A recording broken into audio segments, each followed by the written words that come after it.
네, 한 주간 동안 잘 지내셨습니까? 뭐 특별한 일은 없으셨습니까? 혹시 파워볼에 당첨되신 분은 없으십니까? 파워볼 사신 분 손 들어보세요.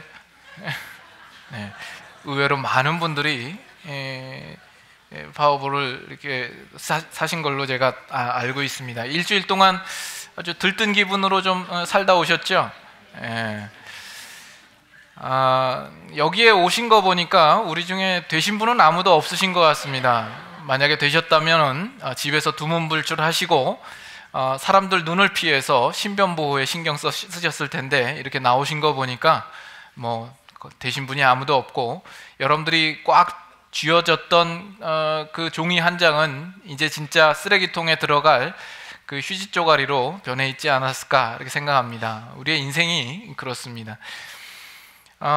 떡 줄 사람은 생각도 안 했는데 김칫국만 한껏 들이마시고 또 이 자리에 오셨을 줄로 압니다. 여러분, 정신 똑바로 차리셔야 됩니다. 우리가 2016년 이제 새해, 거의 새해 초기를 맞이하는데 이 해는 특별히 조심하셔야 됩니다.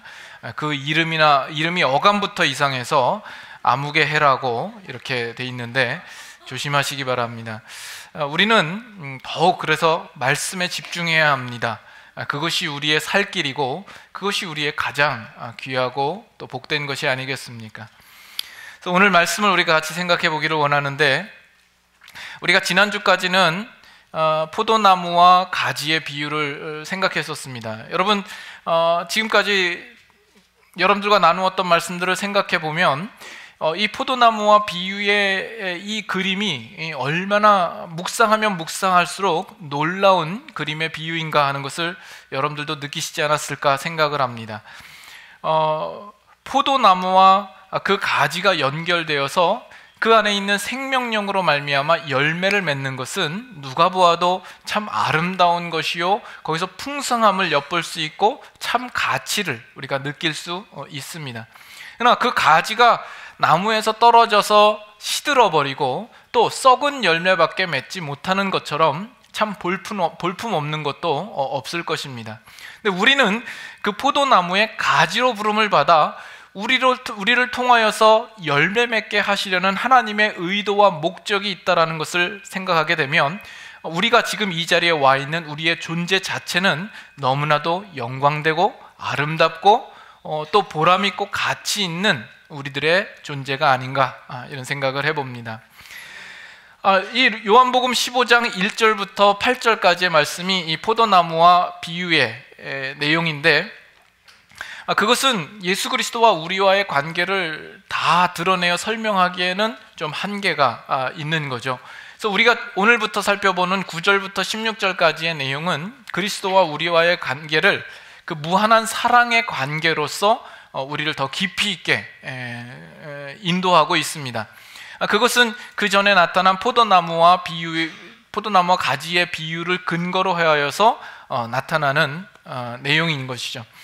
그래서 여러분 4절을 보시면 4절에 내 안에 거하라, 이런 말씀을 하시고 7절까지 이르는 내용 속에서 계속 거한다, 안에 있다라는 내용을 계속해서 반복해서 말씀하시고 있는 걸 봅니다. 근데 오늘 읽은 9절에도 보면 9절의 마지막에 나의 사랑 안에 거하라, 또 10절 마지막에도 내 사랑 안에 거하리라, 계속 거하는 문제, remaining in Christ, 예수 그리스도 안에 거하는 문제를 계속 다루고 있는 것을 봅니다. 그걸 보면 앞서 있는 내용과 전혀 다른 내용이 아니다라는 것을 알 수가 있죠. 내용상으로 연결되어 있다는 것을 우리는 생각할 수 있습니다. 그래서 오늘 우리 읽은 본문을 좀 생각하기를 원하는데, 여러분들이 주목해서 보아야 할 조사가 있습니다. 뭐냐면 겉같이라고 표현되어 있는 부분입니다. 9절에도 보면 아버지께서 나를 사랑하신 것 같이, 10절에도 그의 사랑 안에 거하는 것 같이, 이렇게 나옵니다. 이 요한복음에 보면 예수님께서 제자들에게 이르신 말씀 중에 그런 말씀이 있죠. 아버지께서 나를 이 땅에 보내신 것 같이 나도 너희를 세상에 보내노라. 그래서 그 앞에 있는 내용은 어떤 보여주신 분명한 모델이 있고 그 모델을 따라서 또한 우리에게 명하시고 또 그 모방을 우리에게 또 요구하시는 그런 내용으로 되어 있는 것을 보게 됩니다. 그래서 그 처음 내용이 아버지께서 나를 사랑하신 것 같이, 그 하나님이 예수 그리스도를 사랑하셨다라고 이야기를 하죠. 여러분, 하나님은 그 별명이 사랑이십니다. 하나님은 사랑이시라. 그런 내용을 봐서라도 우리는 하나님의 사랑에 대해서 어느 누구도 이견을 제시할 사람이 없을 줄로 압니다.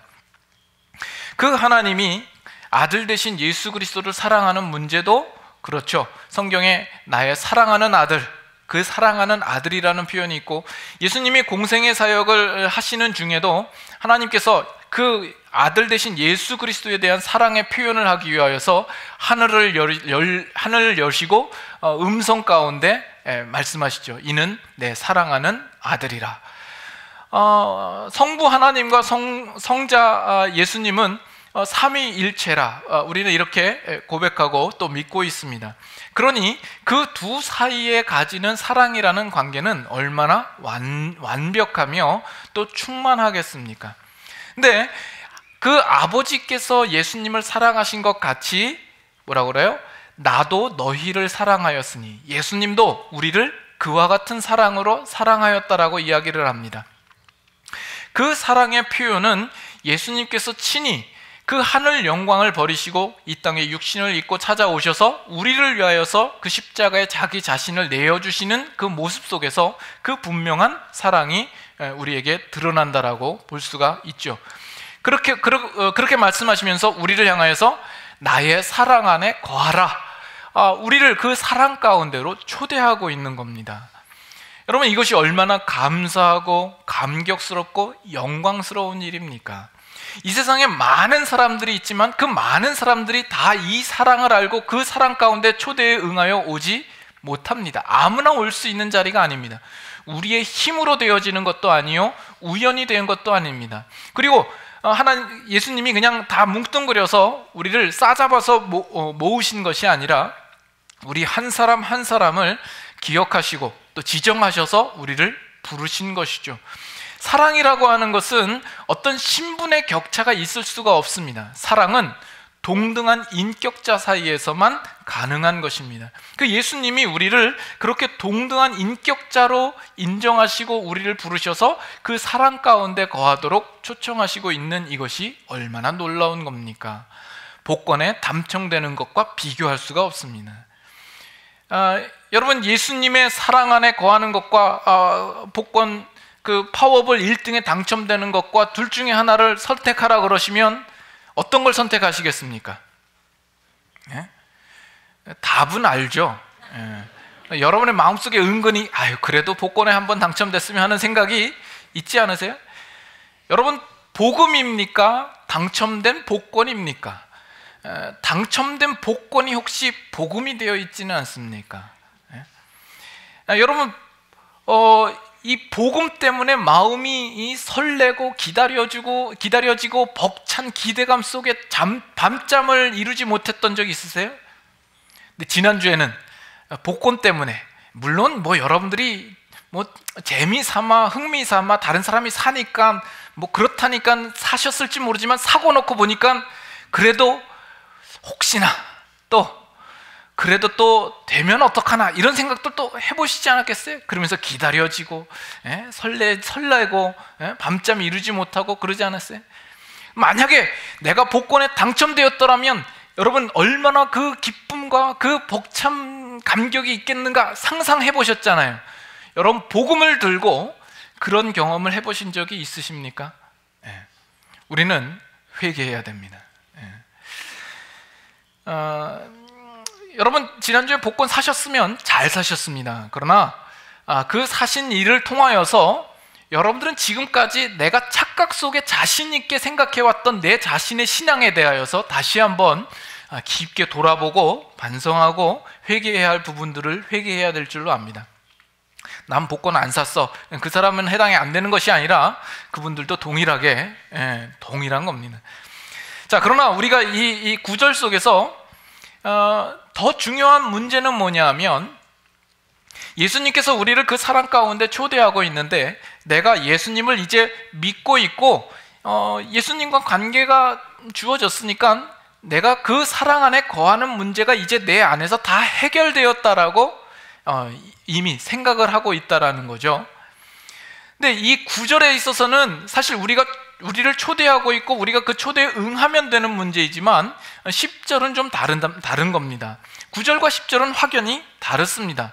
그래서 어떤 면에서 우리의 신앙이 9절에 있어서는 익숙하고 자신 있다라고 이야기할지 모르지만 10절에 있어서는 아직 10절까지 와 있지 않은 상태의 우리의 신앙을 발견하게도 됩니다. 10절을 한번 보시죠. 내가 아버지의 계명을 지켜 그의 사랑 안에 거하는 것 같이 너희도 내 계명을 지키면 내 사랑 안에 거하리라. 여러분, 9절과 10절의 차이가 뭡니까? 9절에는 그 주어가 누구로 시작을 하죠? 아버지께서 나를 사랑하신 것 같이, 그 하나님이 먼저 예수 그리스도를 사랑하시고 예수 그리스도는 너희 꼭 우리를 사랑하셨다라고 이야기를 합니다. 뭐 쉽게 말하면 내리사랑식으로 사랑을 하신 것이죠. 그러나 10절에 가면 그 주어가 어떻게 시작을 하죠? 내가, 예수님이 아버지의 계명을 지켜서 그 사랑 안에 거한 것 같이 너희도 내 계명을 지켜서 사랑 안에 거하라는 말씀으로 우리에게 하시고 있는 겁니다. 여기에 내 계명을 지켜 내 사랑 안에 거하라 하는 것이 뭘 의미하느냐라는 겁니다. 그래서 오늘 설교의 내용은 이 부분에 대해서 집중적으로 우리가 좀 면밀하게 생각해 보기를 원하는 겁니다. 차라리 이 표현이 우리가 먼저 사랑을 하면 계명을 지키게 된다라고 하면 우리는 더 자연스러운 것 같고 더 편하게 이해할 수 있을 것 같습니다. 그렇죠? 그런데 먼저 계명을 지켜서 그의 사랑 안에 거한다라는 것은 우리가 생각하는 생각과는 좀 달라 보이지 않습니까? 물론 예수님께서 이렇게도 말씀을 하십니다. 요한복음 14장 15절 보세요. 요한복음 14장 15절 같이 한번 읽겠습니다. 너희가 나를 사랑하면 나의 계명을 지키리라. 나를 사랑하면 나의 계명을 지키리라 말씀하세요. 근데 21절로 또 가시면 21절에는 뭐라고 나왔냐면 나의 계명을 지키는 자라야 나를 사랑하는 자다, 이렇게 나옵니다. 이것을 종합해서 예수님을 사랑하면 그 계명을 지키는 것이요, 그 계명을 지키면 그를 사랑하는 것이요, 그리고 그 계명이라는 것은 다른 것이 아니라 사랑하라라는 그 계명이다라고 이해를 해버리면 우리는 더 이상 이야기할 것이 없습니다. 그렇게 결론을 짓고 내려가면 뭐 그렇게 큰 문제가 없죠. 그러나 거기에는 뭔가 좀 설명이 부족한 듯이 이렇게 뭉뚱그린 느낌이 있습니다. 그리고 그렇게 이야기를 해도 우리 가운데 와닿지가 않습니다. 그래서 우리는 이 부분에 대해서 좀 더 논리적이고 좀 자세한 설명이 좀 필요하지 않을까 생각을 합니다. 그도 그럴 것이 예수님께서 계속 끊임없이 그 계명과 사랑에 대한 문제를 구분해서 설명을 하시고 있으시고, 또 자칫 우리의 신앙생활 속에서 이 사랑과 계명의 문제를 조화롭게 이루지 못하고 잘못된 이해를 가지고 살아갈 수 있는 문제가 있기 때문에 그렇습니다. 그래서 우리가 그 부분부터 생각을 해보기를 원합니다. 여러분, 우리의 오늘날 우리의 그 신앙하는 우리의 신앙의 모습을 보면 상당히 은혜를 강조합니다. 그리고 은혜 쪽에 치우칩니다. 그것은 상당히 중요하죠. 뭐 아무리 말해도 지나치지 않을 것입니다. 그러나 반면 율법이나 계명에 대하여서는 상당히 부정적인 마음이 큽니다. 그도 그럴 것이 이제 그 구약의 이스라엘 백성이나 신약의 예수님 앞에 선 유대인들과 그 종교 지도자들의 모습 속에서 어떤 부정적인 영향을 많이 받죠. 예수님께서 그들의 율법 행함에 대하여서 책망하시는 일들도 있기 때문에 그렇죠. 그래서 오늘날 우리는 생각하기를 우리는 지금 은혜의 시대에 살기 때문에 더 이상 계명이나 율법이라는 것은 더 이상 쓸모없는 것이다라고 생각하기 쉽고, 그 율법이나 계명은 우리를 정죄와 심판으로 이끄는 것에 불과하다, 이렇게 나쁘고 부정적인 이해로만 우리는 치우치는 경향들이 있습니다. 그래서 여기서 나의 계명을 지키라는 이 요구도 사실 우리에게 자연스럽게 다가오지는 않죠. 그 계명을 받는 우리들은 뭔가 좀 의무나 어떤 책임이 앞설 것 같고, 하기 싫어도 해야 하는, 어떤 마지못해 해야 되는 것으로 생각이 됩니다. 내가 사실은 하기는 싫은데 누군가의 강요에 의하여서 내가 할 수밖에 없는 그 무엇으로 생각하기 쉽다라는 거예요. 그러나 그것은 잘못된 이해입니다. 계명은, 그 계명을 받는 자가 스스로 그 계명을 정하는 법은 없습니다. 누군가에 의하여서 그것이 요구되고 있는 것이죠. 근데 지금 예수님이 말씀하시는 것은 내가 아버지의 계명을 지켜, 아버지의 계명입니다. 하나님께서, 그 아버지께서 주신 계명이죠. 그러면 그 하나님이 계명을 왜 주셨을까라는 겁니다. 그것을 단지 지켜라, 지켜야 된다라는 의미에서만 준 것이 아니라 그것을 왜, 어떤 의도와 목적으로 주셨는가를 이해하면 우리가 이 계명과 율법에 대한 이해가 조금 달라질 수 있다고 봅니다. 가령 이런 겁니다. 여러분, 부모가 자녀에게 공부를 열심히 해서 훌륭한 사람이 되라, 이렇게 요구를 한단 말이죠. 그러면 이 자녀된 입장에서 부모님이 하라고 했으니까 부모님께 효도하는 마음에서 의무와 책임으로 공부를 한다고 하면 그것은 아직 조금 모질한 겁니다. 물론 그것도 맞기는 맞죠. 부모에게 효도하기 위하여서 공부한다, 그것도 기특하고 참 갸륵한 생각이긴 합니다만, 아직 부모가 요구하고 있는 내용의 가치를 충분히 알지 못하고 있는 것이죠. 그 자녀는 부모가 나에게 하라고 했기 때문에 한다라는 수준에서 했지만, 나중에 가보면 그것은 단지 부모가 요구해서만 해야 할 것이 아니라 나 자신을 위하여서도 그것이 필요한 거고 해야 되는 것이구나라는 것을 깨닫게 되는 것이죠. 그래서 부모가 자녀에게 공부하라고 이야기하는 것은 일종의 계명 같아 보입니다. 그러나 그 속에는 보이지 않는 또 하나의 요소가 있는데, 거기에는 부모의 사랑이라는 것이 있죠. 부모가 요구하는 것은 부모의 유익을 위하여서가 아니라 그 자녀, 그 자신에게 유익되게 하기 위하여서 요구하는 것이죠. 그것은 부모의 사랑이 동기가 되어 있습니다. 로마서 13장 한번 가보겠습니다. 로마서 13장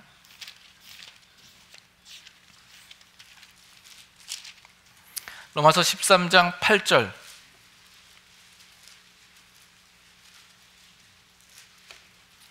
로마서 13장 8절.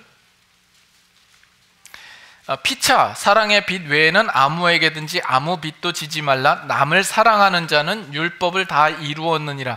간음하지 말라, 살인하지 말라, 도둑질하지 말라, 탐내지 말라 한 것과 그 외에 다른 계명이 있을지라도 내 이웃을 내 자신과 같이 사랑하라 하신 그 말씀 가운데 다 들었느니라.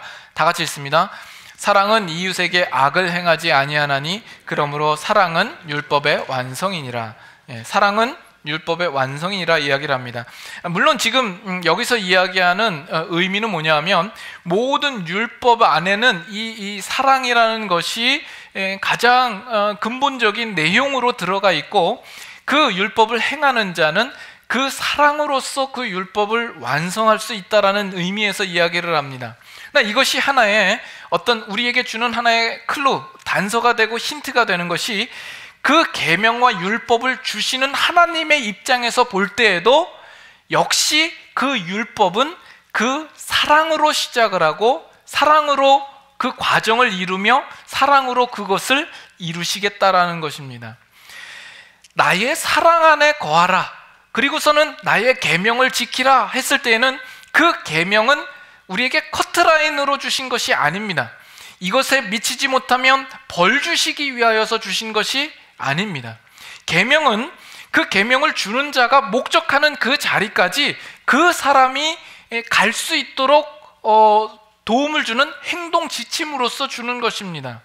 그 자가 다른 길로 어그러지지 아니하고 엉뚱한 방향으로 가지 아니하도록 그것을 허락하여 주신 거죠. 율법은 우리로 정죄하고 심판하기 위하여서 준 것이 아니라 그 안에는 사랑이 동기가 되고 목적이 되고 사랑으로 그것을 완성할 어떤 그 목적으로 주어진 것입니다. 부모가 자녀에게 여러 가지 잔소리를 하고 행동 강령을 주죠. 네 방을 좀 치워라, 네 책상은 좀 깨끗하게 정리를 좀 해놔라, 옷은 단정하게 입어라, 먹을 때 소리 내지 말고 밥은 깨끗하게 비워라, 어른들을 보면 항상 인사를 해라. 이것은 왜 주는 겁니까? 그 부모가 자녀에게 너 이러이러한 것들을 하지 않으면 너 다음부터는 밥 없다, 너 내 자식 아니다, 너 집 나가라, 이런 목적으로 준 것이 아니지 않습니까? 어디까지나 그 자녀가 자녀답게 훌륭하게 크도록 하기 위하여서 그 모든 것들을 지금 요구하고 있는 것이 아닙니까? 설령 그 자녀가 그 요구에 대하여서 때로는 실수를 하고 그 요구대로 행하지 못하고 미치지 못한다 할지라도 부모는 그 자녀에 대한 그 사랑의 마음으로 그것을 또 용서하기도 하고 그를 격려해서 어디까지나 목적한 자리까지 가도록 힘쓸 것입니다. 하나님께서 우리에게 계명을 주시는 것도 너희들이 이것을 행하지 않으면 너희들은 죽을 것이다, 이것을 위하여서 우리에게 주신 것이 아니라 결국 하나님께서 우리들을 향하여서 목적하신 그 자리까지 가도록 우리에게 주시는 안내서와 같습니다. 맵과 같습니다. 그 거룩하고 의로운 자리까지 가도록 우리를 이끌도록 주는 어떤 하나의 통로요 과정으로서 그 율법을 허락하여 주시는 것입니다. 그것에 대하여서 우리가 실수를 하고 부족하다 할지라도 그 일에 대하여서 하나님은 끊임없이 참으시며 또 의지를 가지시고 열심을 품으시고 그 사랑으로 그 일들을 이루시는 것이죠. 그리고 마침내는 결국 예수 그리스도를 보내시는 것이죠. 예수님께서 오셔서 하시는 말씀이 뭐예요? 나는 율법을 폐하러 온 것이 아니라 완성하려고 왔다라고 말씀을 하죠. 어떻게 완성합니까? 그의 십자가로 완성을 하죠. 예수님이 십자가를 지시는 것은 율법에 대하여서 온전히 지키지 못하는 자들을 처벌하고 심판하기 위하여서가 아니라 오히려 죄인된 자들을 이끌어서 거룩하고 의로운 자리로 가도록 하기 위하여서 하는 것입니다. 결국 그 율법의 완성은 하나님의 사랑에 있는 것입니다. 그래서 율법은 처음에 우리에게 주실 때 하나님의 동기에 있어서나 시작에 있어서나 그 과정에 있어서나 완성에 있어서 하나님의 사랑이 없을 수가 없는 겁니다. 이것은 하나님께서 계명을 우리에게 주시는 하나님의 입장에서 생각해 본 거고, 이제 우리가 더 중요하게 생각해야 할 것은 뭐냐면 그 계명을 받은 우리의 입장에서 우리가 그러면 어떻게 반응하며 행하여야 할 것인가 하는 이 문제가 남아 있습니다. 이것이 중요합니다.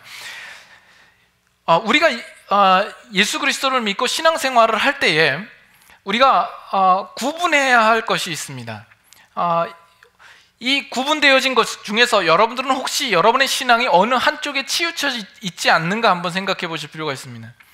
우리가 그 하나님에 대하여서, 우리가 믿는 대상에 대하여서 우리 쪽에서 가지는 어떤 진심이나 열심이 있습니다. 그러나 또 하나님께서 우리에게 무엇을 원하시는가의 문제가 있는 것이죠.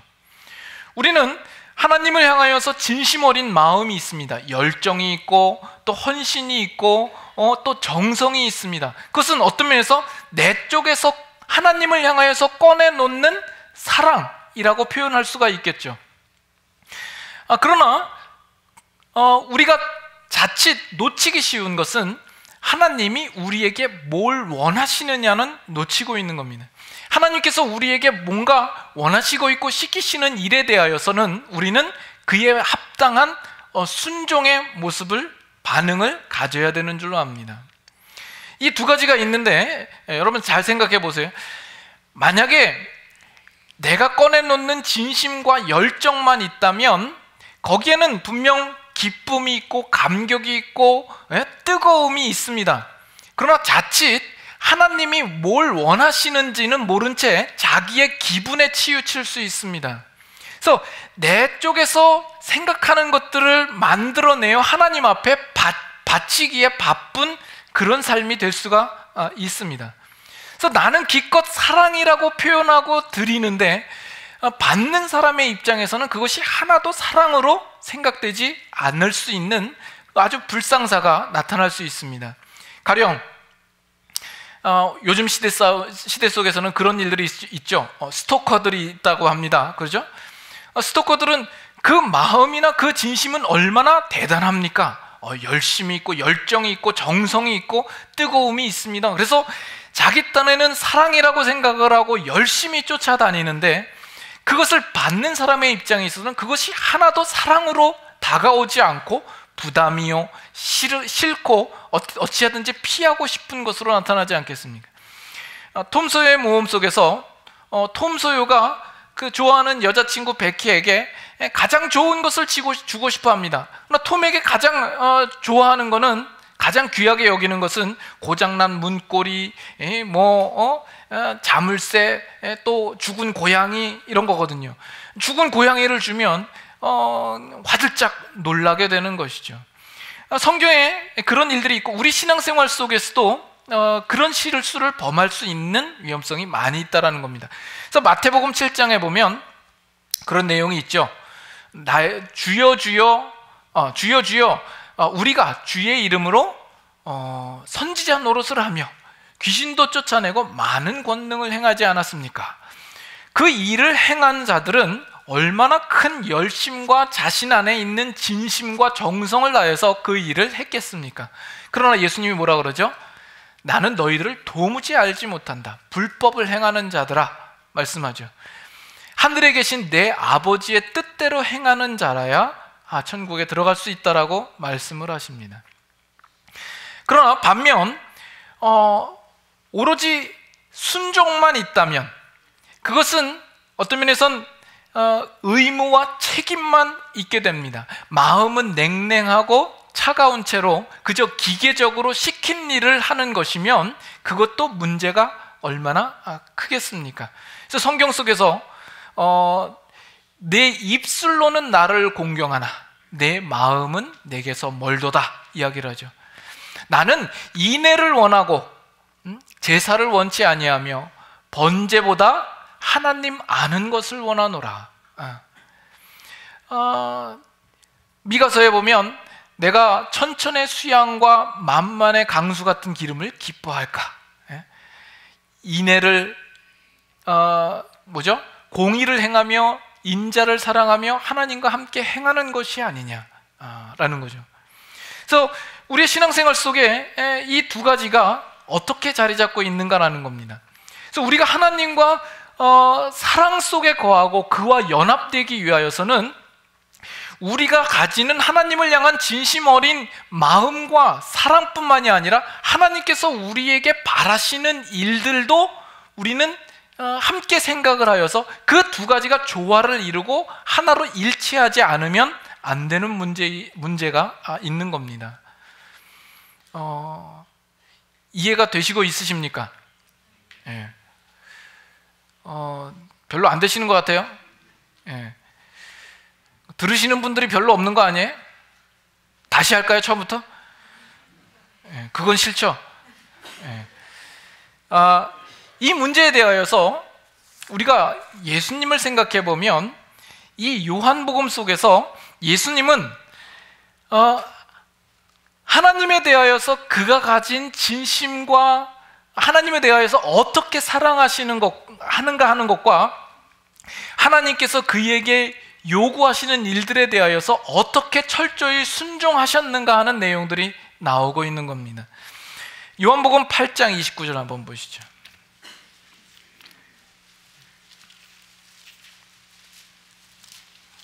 요한복음 8장 29절.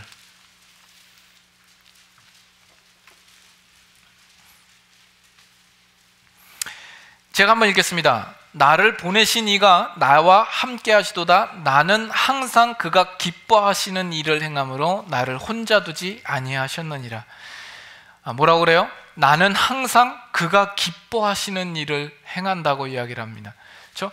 언제나 예수님은 하나님의 기뻐하시는 일만을 행하는 거죠. 요한복음 6장 38절.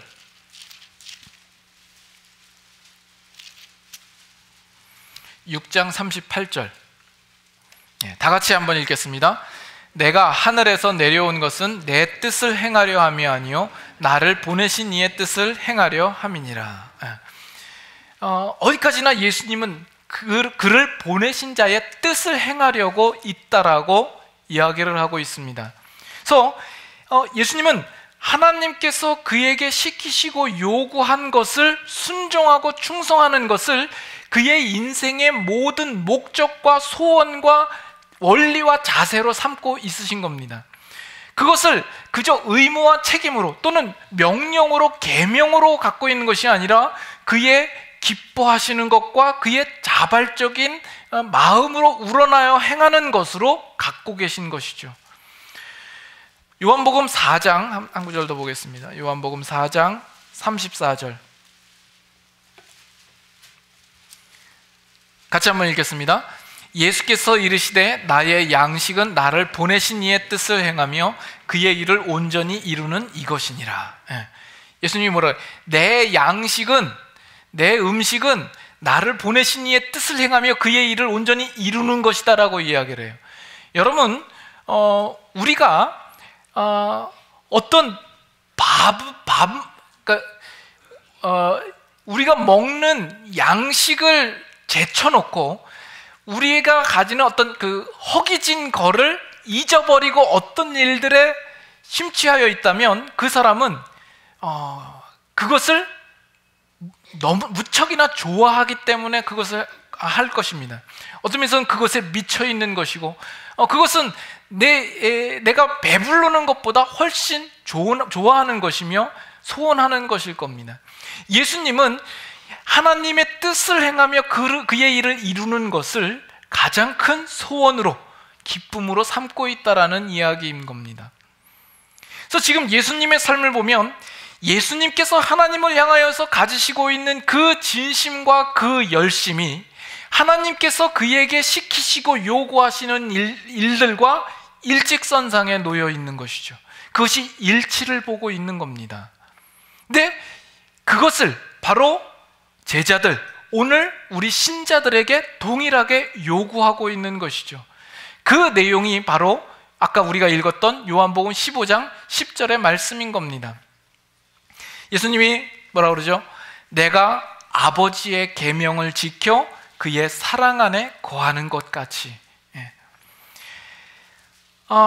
예수님께서 그 하나님의 본체 되신 그분이 그 모든 영광을 내려놓고 우리를 위하여서 이 땅에 낮은 몸으로 찾아오시고 자신을 십자가에 내어주시기까지 한 이 사건, 그것은 예수님이 독자적으로 결정해서 스스로 알아서 오신 것은 아닐 겁니다. 그것은 하나님, 성부 하나님께서 먼저 요구하신 것일 것이요, 그 일에 대하여서 예수님은 그의 모든 생명과 그 모든 역할들이 모두 하나님께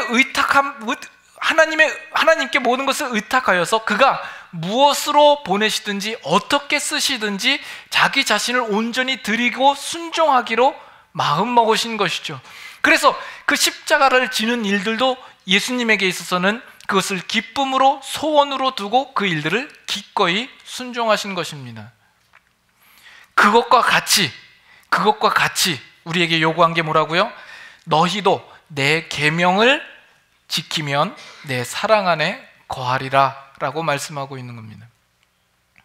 여러분, 주님께서 여러분에게 원하시는 것이 무엇이라고 생각을 합니까? 주님이 여러분들의 돈을 원하시지 않습니다. 여러분의 시간을 원하시지 않고요, 어떤 면에서는 여러분들의 진심이나 열심을 요구하지 않습니다. 그러나 하나님께서 여러분들에게 바라시고 시키시고 요구하는 일들에 대하여서 여러분들의 항복하는 마음을 가지시기를 원합니다. 여러분 그럴 마음이 있으십니까? 지금 여러분의 살아가는 인생 속에서 여러분들에게 주어진 그 가난과 고통과 또는 여러분들이 주어진 그 삶이 하나님께서 여러분들에게 맡겨주신 것으로 알고 그 모든 일에 항복할 마음이 있으십니까?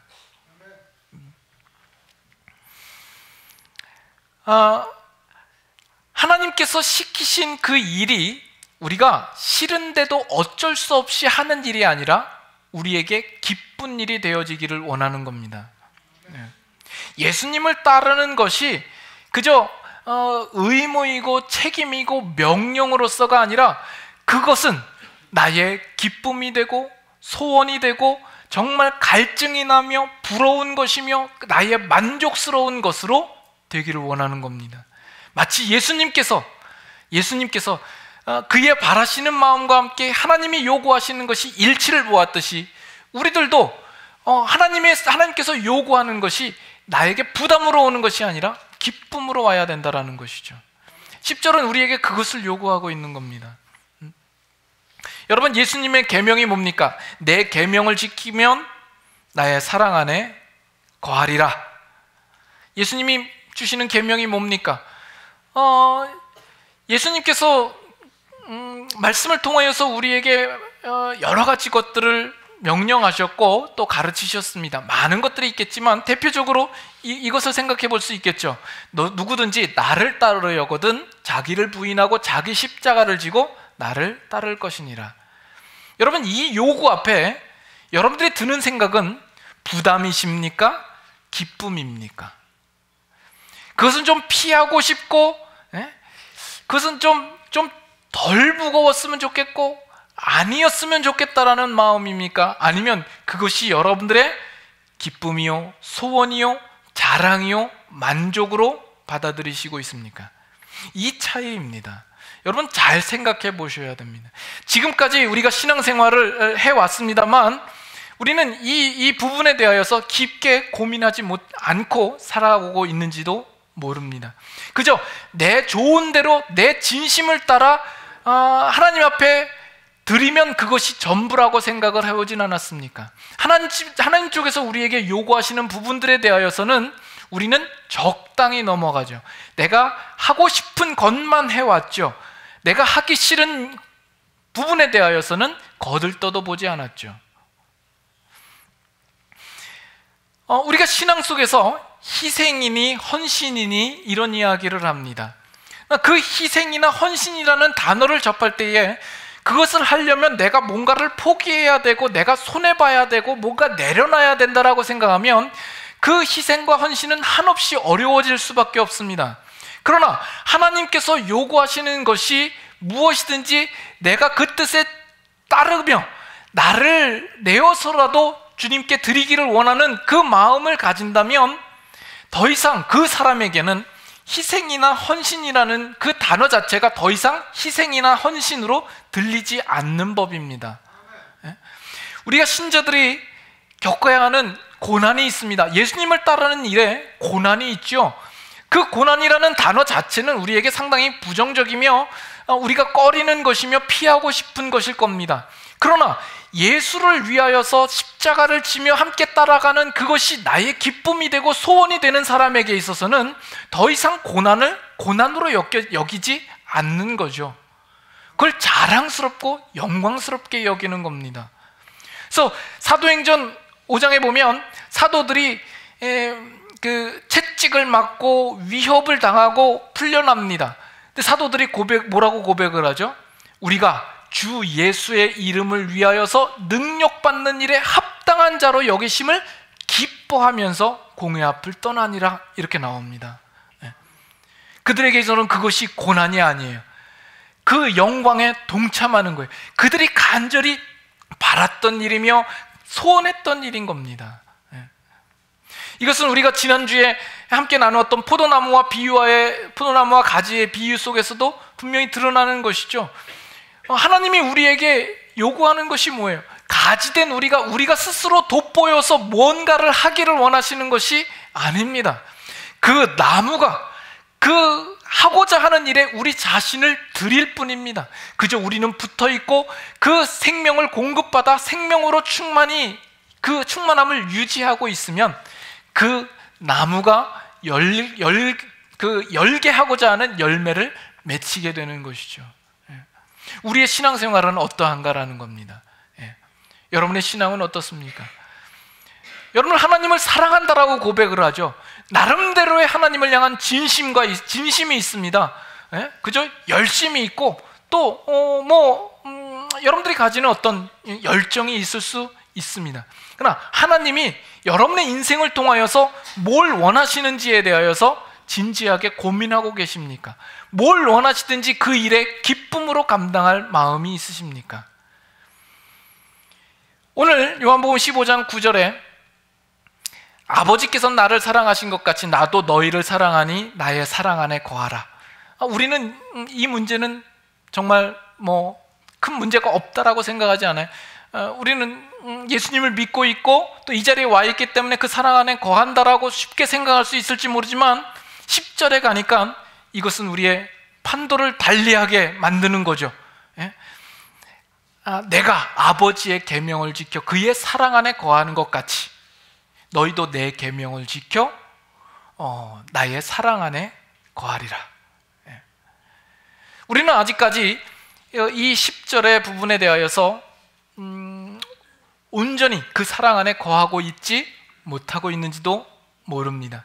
우리는 아직까지 사소한 부분과 기본적인 부분과 작은 부분조차도 하나님 앞에 내 자신을 맡기기를 주저하고 있는지도 모릅니다. 오늘 설교는 그냥 이렇게 끝내려고 합니다. 보통은 설교를 지금까지 했던 내용들을 아주 간략하게 요약하고 정리해서 이렇게 시원시원하게 결론으로 딱 제시를 하면 여러분들은 아멘으로 화답하고 그리고 끝냈는데, 그러고 나니까 여러분들은 이 설교 시간에 아멘하는 그 화답하는 것으로 다 끝난 것처럼 생각하는 것 같아. 오늘 설교 잘 들었다 이렇게 생각을 하고 나가면서 다 잊어먹고 일주일을 또 이상하게 또 예전같이 살다가 또 주일날 오고, 그래서 오늘은 좀 이렇게 찝찝하게 설교를 끝내려고 그럽니다. 그래서 여러분 찝찝한 상태로 나가십시오. 그래서 일주일 동안 고민하십시오. 그래서 여러분의 삶에서 이 부분에 대하여서 갈등하시고 고민하시고 답을 찾으셔야 됩니다. 아멘이 여기서 끝나면 안 됩니다. 함께 같이 찬양하겠습니다.